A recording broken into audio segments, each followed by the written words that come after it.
Assalamualaikum warahmatullahi wabarakatuh. Selamat pagi anak-anak Indonesia dimanapun kalian berada. Jumpa lagi bersama Bapak Yosi. Bapak doakan semoga anak-anak Indonesia dan kita semua selalu dalam keadaan sehat walafiat. Seperti biasa anak-anakku, di masa pandemi COVID-19, Bapak selalu ingatkan kita semua selalu menerapkan protokol kesehatan, yaitu 5M.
Baik anak-anakku, pada pembelajaran kali ini Bapak akan menyampaikan materi muatan pelajaran Bahasa Indonesia kelas 6 tema 7 subtema 2 pembelajaran kelima, yaitu tentang pemimpin idola, pemimpin yang jujur.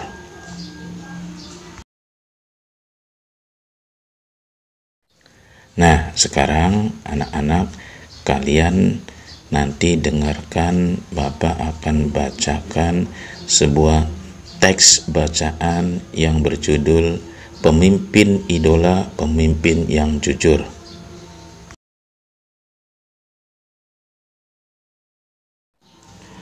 Pemimpin idola, pemimpin yang jujur. Ida, teman sebangku aku, mungil, berkulit hitam manis, tidak banyak bicara dan pandai. Ia seorang anak yang sederhana.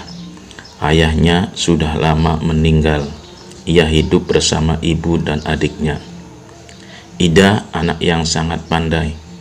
Nilai-nilainya yang selalu bagus memberinya kesempatan meneruskan sekolah tanpa biaya. Semua buku pelajaran dan perlengkapan ditanggung oleh sekolah. Ida tak pernah malu dengan kondisi keluarganya, bahkan ia semakin rajin belajar dan terus berprestasi. Ida juga selalu menjadi tempat bertanya jika teman-temannya mengalami kesulitan dalam pelajaran. Teman-teman memilih Ida sebagai ketua kelas, pandai, tenang, dapat berkomunikasi dengan baik, serta mampu menjaga ketertiban kelas menjadi modal utamanya. Hari ini, Ibu Tati mengingatkan tentang ulangan matematika. Sebagian siswa tidak siap, termasuk Gugut, si jagoan bola, yang duduk di belakang kami. Waduh, saya belum belajar, Bu. Kemarin saya seharian bermain bola sampai sore.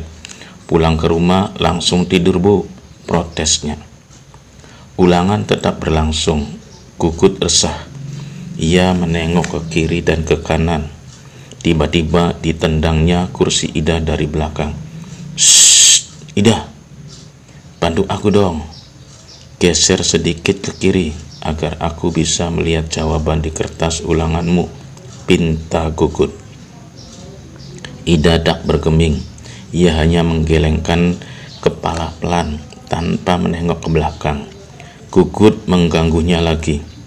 Ayo dong Ida, sekali ini saja. Nanti aku beri kamu uang 10.000 rupiah.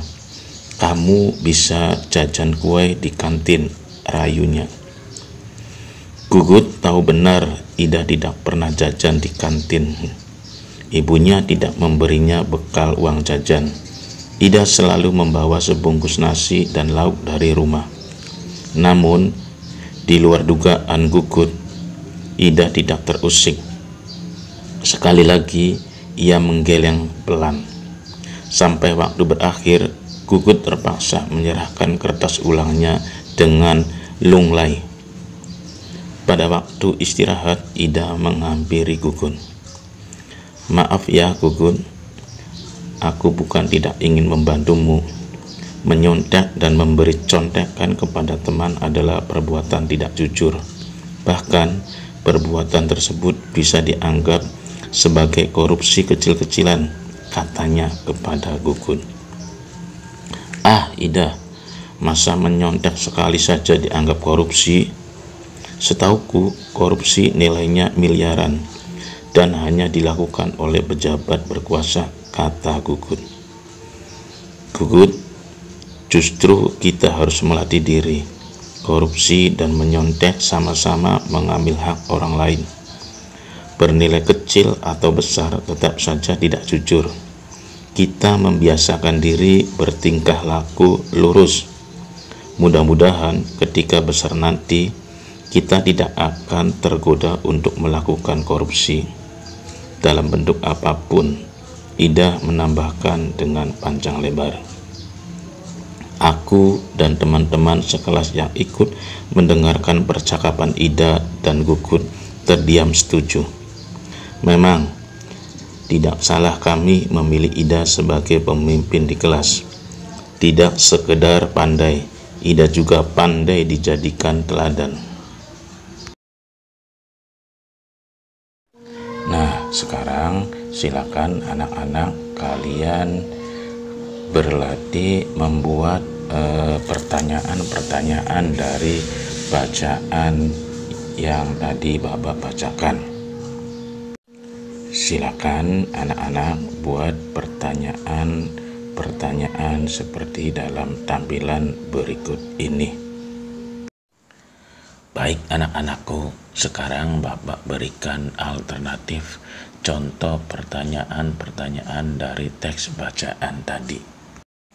Pertanyaan pertama, apa alasan teman-teman memilih Ida menjadi ketua kelas? Pertanyaan kedua, kenapa Gugut resah ketika hendak ulangan matematika?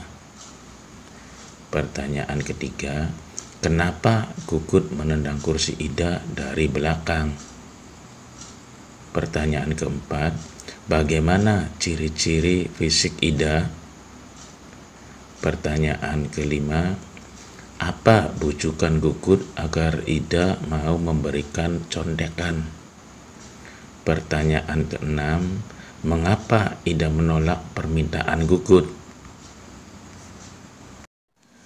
Nah, sekarang Bapak berikan jawaban dari pertanyaan-pertanyaan tadi. Yang pertama, pertanyaannya, apa alasan teman-teman memilih Ida menjadi ketua kelas? Jawabannya, karena Ida pandai, tenang, dapat berkomunikasi dengan baik, serta mampu menjaga ketertiban kelas. Pertanyaan yang kedua, kenapa Gugut resah ketika hendak ulangan matematika? Jawabannya, karena Gugut belum belajar. Pertanyaan yang ketiga, kenapa Gugut menendang kursi Ida dari belakang? Jawabannya, Gugut minta bantuan contekan kepada Ida. Pertanyaan yang keempat, bagaimana ciri-ciri fisik Ida? Jawabannya, mungil, berkulit hitam manis, tidak banyak bicara, dan pandai. Pertanyaan yang kelima, apa bujukan Gugut agar Ida mau memberikan contekan? Jawabannya, Gugut akan memberikan uang 10.000 untuk uang jajan. Pertanyaan yang keenam, Mengapa Ida menolak permintaan Gugut? Jawabannya, karena bagi Ida menyontek dan memberikan contekan adalah perbuatan tidak jujur, bahkan bisa dianggap sebagai korupsi kecil-kecilan. Demikian materi pembelajaran hari ini yang bisa Bapak sampaikan.